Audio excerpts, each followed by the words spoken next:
মরুভূমির বিশাল এক জায়গায় ঘাপটি মেরে বসে আছে দুইজন মার্কিন সৈন্য, মাইক আর টমি। তাদের মিশন ছিল একজন ভয়ঙ্কর সন্ত্রাসী নেতাকে খুঁজে বের করে গুলি করে মেরে ফেলা। এভাবে কয়েক ঘন্টা অপেক্ষা করার পর তারা দূরে অনেকগুলো গাড়ি দেখতে পায়।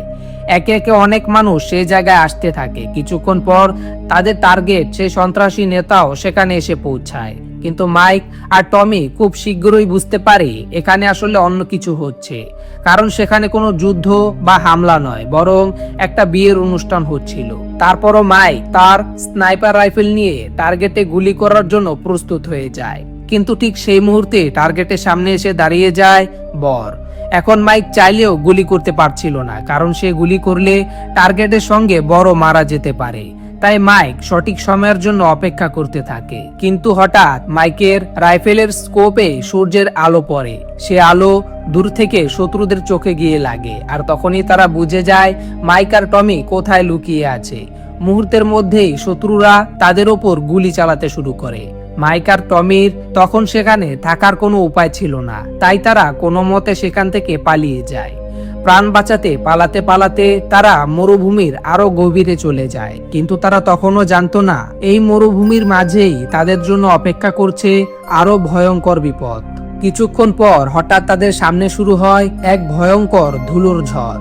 মুহূর্তের মধ্যেই চারপাশ ধুলোয় ঢেকে যায়। তারা কোনোভাবে সেই ঝড়ের সঙ্গে লড়াই করে সেখান থেকে বেরিয়ে আসে। এরপর আবার দুজন মরুভূমির মধ্যে হাঁটতে শুরু করে। এভাবে হাঁটতে হাঁটতে তারা মরুভূমির আরো অনেক গভীরে চলে যায়। হঠাৎ কোথা থেকে যেন একটা ওয়ার্নিং বোর্ড উড়ে এসে তাদের সামনে পড়ে। বোর্ডে বড় করে লেখা ছিল ডেঞ্জার। টমি বোর্ডটা দেখে বলে, আরে এটা নিয়ে এত চিন্তা করার কি আছে, গ্রামের লোকজনই হয়তো লাগিয়েছে যাতে কোনো শত্রু তাদের এলাকায় ঢুকতে না পারে। কিন্তু মাইক টমির কথায় একমত হয় না। সে টমিকে বলে, তুমি ভুল ভাবছো, গত 40 বছরে উত্তর আফ্রিকায় অসংখ্যবার যুদ্ধ হয়েছে, আর এসব যুদ্ধের কারণে এই মরুভূমির মাটির নিচে প্রায় 33 মিলিয়ন ল্যান্ডমাইন পোতা আছে। মাইক তাকে সতর্ক করে দেয়, কিন্তু টমি তার কোনো কথায় তেমন গুরুত্ব দেয় না। সে বোর্ডের পাশ দিয়ে এগিয়ে যেতে থাকে। হঠাৎ একটা ভয়ঙ্কর বিস্ফোরণ ঘটে। মুহূর্তের মধ্যেই টমির দুটো পা উড়ে যায়। সে মাটিতে পড়ে গিয়ে যন্ত্রণায় চিৎকার করতে থাকে। মাইক তাকে বাঁচানোর জন্য সামনে এগিয়ে যেতে চায়, কিন্তু কয়েক পা এগোনোর পরেই সে থেমে যায়, কারণ তখনই মাইক বুঝতে পারে সে নিজেও একটা ল্যান্ডমাইনের উপরে পা দিয়ে ফেলেছে। টমি তখন মাটিতে পড়ে মৃত্যু যন্ত্রণায় ছটফট করছিল। মাইক তাকে দ্রুত পেইন কিলারের একটা ইনজেকশন দিতে বলে।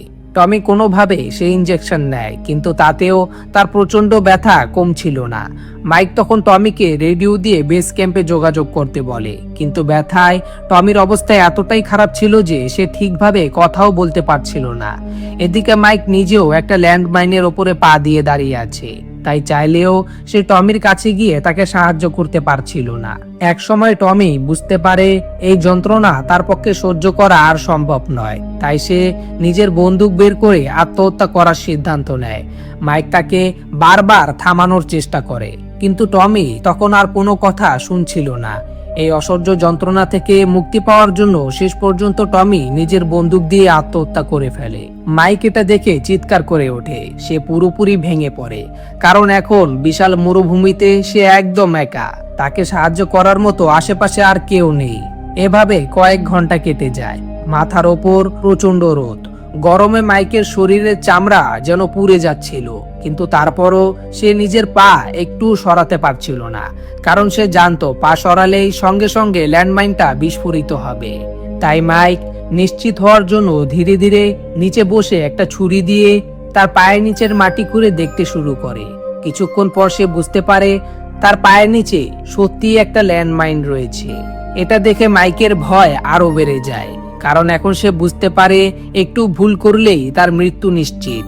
ঠিক তখনই দূরে একজন লোককে দেখা যায়। লোকটা মাইককে দেখতে পেলেও তার কাছে আসে না, সেখান থেকে চলে যায়। কিন্তু মাইক তাকে দেখতে পায় না। এদিকে টমির কাছেই পড়েছিল রেডিওটা, কিন্তু রেডিওটা মাইকের কাছ থেকে কিছুটা দূরে। তাই মাইক তার জুতোর লেস খুলে ফেলে। এরপর একটা কুড়ালের সঙ্গে সেই লেস বেঁধে অনেক কষ্টে রেডিওটাকে নিজের কাছে টেনে আনে। রেডিওটা হাতে পাওয়ার পর মাইক বুঝতে পারে এর ব্যাটারি শেষ। আর সবচেয়ে বড় সমস্যা হলো রেডিওটার আর একটা ব্যাটারি ছিল টমির কাছে। তখন মাইক তার ব্যাগের মধ্যে থাকা একটা ছোট সোলার প্যানেল বের করে সে কোনোভাবে সেটা সাহায্যে রেডিওটা চার্জে বসিয়ে মাইক অপেক্ষা করতে থাকে। অনেকক্ষণ পর অবশেষে রেডিওটা চালু হয়। এবার মাইক বেস ক্যাম্পে যোগাযোগ করতে পারে। সে দ্রুত তাদের সবকিছু জানায়। সে বলে টমি ল্যান্ডমাইনের ওপরে পা দিয়ে মারা গেছে এবং সেও এখন একটা ল্যান্ডমাইনের ওপরে দাঁড়িয়ে আছে। বেস ক্যাম্প থেকে তাকে জানানো হয় এই এলাকায় মাঝে মাঝেই প্রচন্ড ধুলো ঝড় হচ্ছে, তাই এখন আকাশপথে তাকে উদ্ধার করা সম্ভব নয়। তবে আরেকটা টিম বর্তমানে একটা মিশনে আছে। সেই মিশন শেষ হতে তাদের আরো প্রায় 52 ঘন্টা সময় লাগবে। মিশন শেষ করে ফেরার পথে তারা মাইককে সেখান থেকে উদ্ধার করে নিয়ে যাবে। মানে এখন বেঁচে থাকার জন্য মাইককে 52 ঘন্টা এই ল্যান্ডমাইনের ওপরে দাঁড়িয়ে থাকতে হবে। এ কথা শুনেই মাইক পুরোপুরি হতাশ হয়ে যায়। সে তার ঘড়িতে 52 ঘন্টা টাইমার সেট করে দেয়। কিন্তু এরপরই সে আরেকটা বড় সমস্যা দেখতে পায়। তার কাছে থাকা পানিও প্রায় শেষ হয়ে গেছে, কিন্তু বিপদ যেন মাইকের পিছুই ছাড়ছিল না। কিছুক্ষণ পর সে দেখতে পায় দূর থেকে আবারও একটা বিশাল ধুলোর ঝড় তার দিকে এগিয়ে আসছে।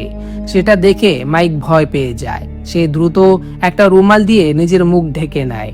এরপর নিজের রাইফেলটা মাটির মধ্যে খুঁটির মতো গেঁথে ফেলে। সেটা শক্ত করে ধরে বসে থাকে যাতে ঝড়ের ধাক্কায় সে সেখান থেকে ছিটকে না যায়।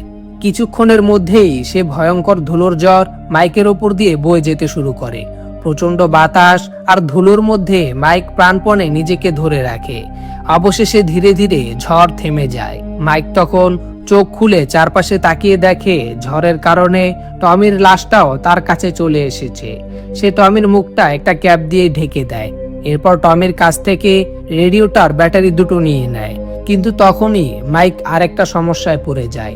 ঝড়ের কারণে তার নিজের ব্যাগটা অনেক দূরে উড়ে গেছে। এখন তার কাছে রেডিওর ব্যাটারি আছে, কিন্তু রেডিওটা পড়ে আছে ব্যাগের মধ্যে। ফলে আবার বেস ক্যাম্পে যোগাযোগ করাও তার জন্য কঠিন হয়ে যায়। এভাবে আরো কয়েক ঘন্টা কেটে যায়, কিন্তু তখনও উদ্ধার হতে 43 ঘন্টা বাকি। প্রচন্ড রোদের মধ্যে থাকতে থাকতে মাইকের শরীরে পানির অভাব দেখা দিতে শুরু করে। একসময় সে আর সহ্য করতে না পেরে নিজের বন্দুক বের করে চারপাশে কয়েকটা গুলি ছোড়ে। এরপর সাহায্যের জন্য চিৎকার করতে থাকে, কিন্তু অনেকক্ষণ চিৎকার করার পরও কেউ আসে না। কাউকে দেখতে না পেয়ে মাইক শেষ পর্যন্ত ভেঙে পড়ে। সে মনে করে হয়তো এখান থেকে বেঁচে ফেরা সম্ভব নয়, তাই সে নিজের বন্দুকটা মাথায় থেকে আত্মহত্যা করার সিদ্ধান্ত নেয়। কিন্তু ঠিক তখনই হঠাৎ সে দূরে একজন লোককে দেখতে পায়। সে চিৎকার করে বলে, এদিকে এসো না, এখানে অনেক মাইন পোতা আছে, তুমি এখানে এলে মারা যাবে। কিন্তু লোকটা মাইকের কোনো কথা শোনে না। সে জিগজ্যাগ করে হাঁটতে হাঁটতে ধীরে ধীরে মাইকের সামনে এগিয়ে আসতে থাকে। মাইক অবাক হয়ে দেখতে থাকে, কারণ লোকটা একদম তার কাছে চলে আসে, কিন্তু তার কিছুই হয় না। তখন মাইক তাকে সাহায্য করতে বলে। লোকটা মাইককে জিজ্ঞেস করে, তুমি এখান থেকে চলে গিয়ে পরিবারের কাছে কেন ফিরে যাচ্ছ না? মাইক তখন বলে, আমি একটা ল্যান্ডমাইনের উপরে দাঁড়িয়ে আছি, তুমি কি বুঝতে পারছো না? লোকটা তখন তাকে জিজ্ঞেস করে, তুমি কি একদম নিশ্চিত যে তুমি ল্যান্ডমাইনের উপরে দাঁড়িয়ে আছো? এ কথা শুনে মাইক একটু রেগে যায়। সে টমির লাশ দেখিয়ে বলে, তুমি কি আমার বন্ধুর লাশ দেখতে পাচ্ছ না? সে আমার চোখের সামনে ল্যান্ডমাইনের উপরে পা দিয়ে মারা গেছে। এরপর মাইক লোকটাকে বলে, তুমি হয় আমার রেডিওটা আমার কাছে এনে দাও, না হলে অন্তত আমার জন্য 1 বোতল পানি নিয়ে আসো। লোকটা মাইকের কাছে এগিয়ে আসে। মাইক তাকে একটা পানির বোতল দেয় এবং অনুরোধ করে যেন সে রেডিওটা তার কাছে এনে দেয়। কিন্তু লোকটা তখন বলে, তুমি এখন নাচার মতো অবস্থায় নেই।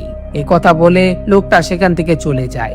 এরপর আরো কয়েক ঘন্টা কেটে যায়। হঠাৎ মাইক দূরে একটা ছোট্ট বাচ্চা মেয়েকে দেখতে পায়। মেয়েটা জিগজ্যাগ করে দৌড়তে দৌড়তে তার দিকে এগিয়ে আসছিল। তার হাতে ছিল একটা পানির বোতল। মেয়েটা মাইকের কাছে এসে পানির বোতলটা তার হাতে দিয়ে দেয়। মাইক তখন আর দেরি না করে পানি খেতে শুরু করে। পানি খাওয়ার পর মেয়েটা তাকে একটা ছোট্ট খেলনা দেয়। মাইকও তার কাছে থাকা একটা খেলনা মেয়েটাকে দিয়ে দেয়। মাইক তখন মেয়েটাকে রেডিওটা তার কাছে এনে দিতে বলে, কিন্তু মেয়েটা তার কোনো কথাই শোনে না। সে আবার জিগজ্যাগ করে দৌড়তে দৌড়তে সেখান থেকে চলে যায়। এভাবে আরো কয়েক ঘন্টা সময় কেটে যায়। এক সময় মরুভূমিতে রাত নেমে আসে। মাইক সেখানে আগুন জ্বালিয়ে বসে থাকে, কিন্তু রাত যত গভীর হতে থাকে তার আগুনটাও ধীরে ধীরে নিভে যায়। ঠিক তখনই মাইক তার আশেপাশে কিছু ভয়ঙ্কর প্রাণীর উপস্থিতি টের পায়। প্রাণীগুলো ধীরে ধীরে তার দিকে এগিয়ে আসতে থাকে। মাইক সঙ্গে সঙ্গে নিজের বন্দুক বের করে চারপাশে গুলি করতে শুরু করে, কিন্তু তাতেও প্রাণীগুলো থামে না। হঠাৎ মাইক দেখতে পায় পেছন থেকে একটা প্রাণী টমির লাশটা টেনে নিয়ে যাচ্ছে। মাইক সঙ্গে সঙ্গে সেদিকে আলো ফেলে। তখন সে দেখতে পায় আর একটা প্রাণী তার দিকে এগিয়ে আসছে। সে সেটার দিকে গুলি করে। প্রাণীটা ভয় পেয়ে পালানোর সময় সেটার পা একটা ল্যান্ডমাইনের উপরে পড়ে যায়। সঙ্গে সঙ্গে একটা বিস্ফোরণ ঘটে। এরপর ধীরে ধীরে সকাল হতে শুরু করে।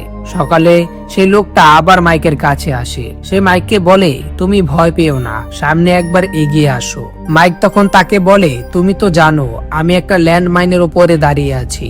লোকটা আবারও তাকে বোঝাতে থাকে, তুমি একবার সামনে এগিয়ে এসেই দেখো, তোমার কিছু হবে না। কিন্তু মাইক আর কোনো ঝুঁকি নিতে সাহস পায় না। তখন সে লোকটাকে অনুরোধ করে যেন তার রেডিওটা তার কাছে এনে দেয়। এবার লোকটা সত্যি মাইকের রেডিওটা তার কাছে এনে দেয়। রেডিওটা দেওয়ার পরও লোকটা শেষবারের মতো মাইককে বলে, সামনে এগিয়ে আসো, কিছুই হবে না। কিন্তু মাইক নিজের জায়গা থেকে একটুও নড়ে না। শেষ পর্যন্ত লোকটা সেখান থেকে চলে যায়। এরপর আবার অনেক সময় কেটে যায়। প্রচন্ড রোদে থাকতে থাকতে মাইকের শরীর আর সায় দিতে চায় না। পানির অভাবে তার অবস্থা আরো খারাপ হয়ে যায়। এক সময় সে হ্যালুসিনেশন করতে শুরু করে। তারপর আবার রাত নেমে আসে, আর রাতের সঙ্গে সঙ্গে তার হ্যালুসিনেশন আরো বেড়ে যায়। মাইক তখন তার মৃত বন্ধু টমিকে দেখতে পায়। টমি তাকে বারবার বলতে থাকে, সামনে এগিয়ে আসো, তোমার কিছু হবে না। টমি তাকে অনেক কিছু বোঝাতে থাকে, এমনকি তার জীবনের কিছু খারাপ কাজের কথাও মনে করিয়ে দেয়। কিন্তু হঠাৎ মাইক তার আশেপাশে আবার সেই প্রাণীগুলোর উপস্থিতি টের পায়। পর মুহূর্তে একটা ল্যান্ডমাইন বিস্ফোরণ হয়। এবার মাইক বুঝতে পারে ওগুলো আসলে ভয়ঙ্কর জঙ্গলি কুকুর। এক এক করে অনেকগুলো কুকুর তার দিকে এগিয়ে আসতে থাকে। কিন্তু তখনও মাইক হ্যালুসিনেশন করছিল। সে দেখতে পায় টমি হাতে একটা মশাল নিয়ে তার সামনে দাঁড়িয়ে আছে এবং সে আলো দিয়ে কুকুরগুলোকে দেখতে সাহায্য করছে। হঠাৎ একটা কুকুর মাইককে কামড়ে ধরে। মাইক সঙ্গে সঙ্গে সেটাকে গুলি করে মেরে ফেলে, কিন্তু চারপাশে তখন আরো অনেকগুলো কুকুর তাকে ঘিরে ফেলে। একটার পর একটা কুকুর তার উপর ঝাঁপিয়ে পড়তে থাকে। মাইকও প্রাণপণে লড়াই করতে থাকে এবং এক একে সেগুলোকে মেরে ফেলে। শেষ পর্যন্ত কোনোভাবে সেই রাত পার হয়ে যায়। ধীরে ধীরে সকাল হয়, কিন্তু মাইকের শরীর তখন গুরুতরভাবে জখম হয়েছিল। তার আর একটু শক্তি অবশিষ্ট ছিল না। তবু সে আবার বেস ক্যাম্পে যোগাযোগ করে। তখন আর মাত্র 7 ঘন্টা বাকি ছিল উদ্ধারকারী দল আসতে। কিন্তু বেস ক্যাম্প থেকে তাকে জানানো হয় সে উদ্ধারকারী দল একটা সমস্যায় পড়েছে, তাই তাদের আসতে আরো 10 ঘন্টা সময় লাগবে। মানে মাইককে এখন আরো প্রায় 17 ঘন্টা এই অবস্থায় থাকতে হবে। একথা শুনে মাইক পুরোপুরি ভেঙে পড়ে। কিন্তু তখন মাইকের শরীরে আর কোনো শক্তি ছিল না।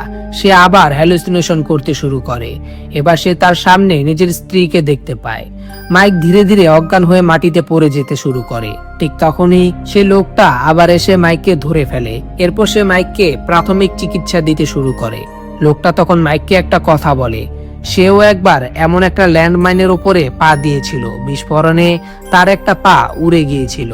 এরপর যখন সে একটা হসপিটালে ভর্তি ছিল, তখন সে একটা রেডিওতে শুনেছিল, জীবনে যাই ঘটে যাক না কেন মানুষকে সবসময় সামনে এগিয়ে যেতে হবে।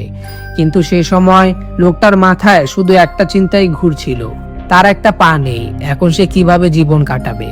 ঠিক তখনই তার সামনে একজন সুন্দরী নার্স এসে হাজির হয়। নার্সটা তাকে দেখে মুচকি হাসে, আর সেই মুহূর্তেই যেন সে জীবনে বেঁচে থাকার একটা নতুন কারণ খুঁজে পায়। পরে জানা যায় সেই নার্সকেই লোকটি বিয়ে করেছিল।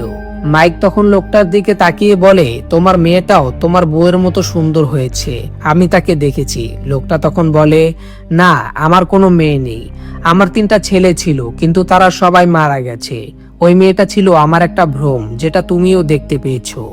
এরপর লোকটা মাইককে জানায় তারা অনেক গরিব, তাই এই মরুভূমিতে পুঁতে রাখা ল্যান্ডমাইনগুলো তারা তুলে নিয়ে বাজারে বিক্রি করে, আর সেই টাকা দিয়েই তাদের জীবন চলে। একথা বলেই লোকটা সেখান থেকে চলে যেতে থাকে। কিন্তু তখন মাইক একটা অদ্ভুত জিনিস দেখতে পায়।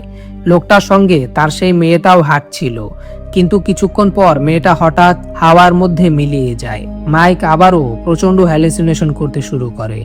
কিছুক্ষণ পর সে যখন হ্যালুসিনেশন থেকে বেরিয়ে আসে তখন সে দেখতে পায় যাদেরকে সে মেরে ফেলার জন্য এখানে এসেছিল সেই সন্ত্রাসীগুলো তাকে খুঁজে পেয়েছে এবং তার দিকে এগিয়ে আসছে। মাইক সঙ্গে সঙ্গে তার রাইফেল তুলে নেয়। সে একে একে সব শত্রুকে গুলি করে মেরে ফেলে, কিন্তু সর্বশেষ শত্রুটাকে গুলি করার সময় তার রাইফেলের গুলি শেষ হয়ে যায়। এরপর সেই লোকটা তার সামনে এগিয়ে আসে। মাইক তখন অবাক হয়ে যায়, কারণ লোকটা আর কেউ নয়, তার নিজের বাবা। তখন মাইক বুঝতে পারে সে এতক্ষণ যাদের দেখেছিল এবং যাদেরকে গুলি করে মেরে ফেলেছে সেগুলো সবই ছিল তার হ্যালুসিনেশন। তার বাবাও তখন তাকে জড়িয়ে ধরে বলে, সামনে এগিয়ে আসো, তোমার কিছুই হবে না। কিন্তু এটাও ছিল মাইকের হ্যালুসিনেশন। কিছুক্ষণ পর আবার মাইকের জ্ঞান ফিরে আসে। তখন সে দূরে দেখতে পায় তাকে উদ্ধার করার জন্য অনেকগুলো গাড়ি এগিয়ে আসছে, কিন্তু একটা সমস্যা ছিল, গাড়িগুলো চলার কারণে চারপাশে প্রচন্ড ধুলা উঠছিল, তাই তারা মাইককে দেখতে পাচ্ছিল না। এখন মাইককে কোনোভাবে তাদের নিজের অবস্থান জানাতে হবে। এর জন্য তার একটা ফ্লেয়ার গান দরকার ছিল, কিন্তু ফ্লেয়ার গানটা তখন তার থেকে অনেক দূরে পড়েছিল। মাইক তখন বুঝতে পারে এখন যদি সে সামনে গিয়ে ফ্লেয়ার গানটা না আনে তাহলে হয়তো এখানেই ক্ষুধা, তৃষ্ণা আর ল্যান্ডমাইনের কারণে তার মৃত্যু হবে। তাই এবার সে একটা কঠিন সিদ্ধান্ত নেয়। মাইক চোখ বন্ধ করে ধীরে ধীরে এক পা সামনে বাড়িয়ে দেয়, কিন্তু কিছুই হয় না, কোনো বিস্ফোরণও হয় না। মাইক অবাক হয়ে যায়। তারপর সে পেছনে ফিরে ভালো করে তাকায়। তখন সে দেখতে পায় এতক্ষণ তার পায়ের নিচে আসলে কোনো ল্যান্ডমাইন ছিল না, সেখানে রাখা ছিল একটা ছোট টিনের কৌটা। মাইক তখন বুঝতে পারে সে এতক্ষণ যেটাকে ল্যান্ডমাইন মনে করে ভয় পাচ্ছিল সেটা আসলে তার নিজের মনের ভয় ছিল। অবশেষে মাইক বুঝতে পারে সে বেঁচে গেছে। খুশিতে তার চোখ দিয়ে পানি চলে আসে। এরপর সে দ্রুত ফ্লেয়ার গানটা নিয়ে আকাশে ফ্লেয়ার ছুড়ে দেয়। এবার উদ্ধারকারী দলও তার অবস্থান বুঝতে পারে। শেষ পর্যন্ত মাইককে সেখান থেকে উদ্ধার করে নিয়ে যাওয়া হয়। আর এভাবেই এই মুভিটির গল্প শেষ হয়। তো বন্ধুরা, এই মুভিটা আমাদের একটা জিনিসই শেখায়, জীবনে যত কঠিন পরিস্থিতি আসুক না কেন কখনো থেমে থাকা উচিত নয়, আমাদের সব সময় সামনে এগিয়ে যেতে হবে। আশা করি মুভির গল্পটা আপনাদের সবার কাছে ভালো লেগেছে। ভিডিওটা যদি ভালো লেগে থাকে তাহলে অবশ্যই আমাদের চ্যানেলটি সাবস্ক্রাইব করে পাশে থাকবেন। আসসালামু আলাইকুম।